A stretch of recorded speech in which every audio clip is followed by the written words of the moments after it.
এক সময়ের কথা, এক গাঁয়ে থাকতেন এক তার বৃদ্ধা শাশুড়ি আর তার বৌমা। গরিব সংসার, ঘর ভর্তি অভাব অনটন, কিন্তু ভক্তিতে কখনো ঘাটতি ছিল না।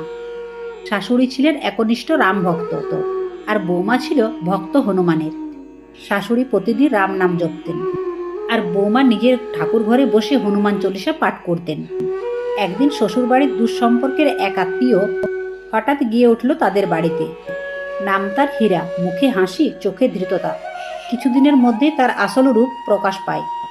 সেই লোকটি এক রাতে যখন শাশুড়ি জল আনতে বাইরে গিয়েছিলেন, তখন বৌমার দিকে খারাপভাবে এগিয়ে এলো। ভয়ে কাঁপতে কাঁপতে দরজার আড়ালে দাঁড়িয়ে বৌমা চিৎকার করে উঠল না, শুধু ঠাকুরের দিকে তাকিয়ে বলল, জয় বজরংবলী, দয়া করো, রামের দোহাই দিচ্ছি হনুমানজি, তুমি এসো। শব্দটা যেন আকাশ ফাটিয়ে ছড়িয়ে পড়ল। হঠাৎ ঘরে বাতাস কেঁপে উঠল, এক ঝড়ো হাওয়া বইতে লাগলো, যেন আশেপাশের গাছপালাও কেঁদে উঠেছে এই অমানবিকতা দেখে। তখনই এক লালাবক অগ্নিরূপ ধেয়ে এলো ঘরের দরজা ভেঙে, চোখ লাল, মুখে বজ্রের মতো গর্জন।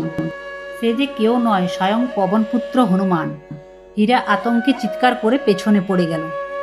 হনুমান বললেন, রামের দোহাই দিয়েছেন আমার ভক্ত, আমি না এসে থাকতে পারি?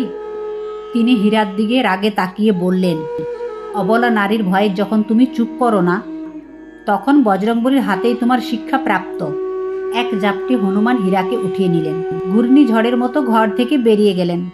কোথায় নিয়ে গেলেন কেউ জানে না। শুধু পরদিন সকালে গ্রামের পুকুরের পাশে পড়েছিল হীরার জুতো জোড়া আর তার কাপড়।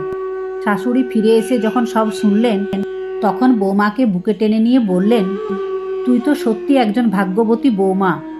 রামের দোহাই আর তার ভক্তি দুটো মিলিয়ে হনুমানজিকে ডেকে এনেছে। সেই দিন থেকে সেই ঘরে প্রতিদিন সন্ধেবেলা রামের নাম আর হনুমান চল্লিশা একসাথে উচ্চারিত হতো। আর গ্রামের মানুষ বলতো, যে ডাকে হৃদয় দিয়ে তাকে রক্ষা করতে রামদূত হনুমান নিজেই নেমে আসে। গল্পটি ভালো লাগলে কমেন্টে লিখুন, জয় শ্রীরাম, জয় শ্রী হনুমান।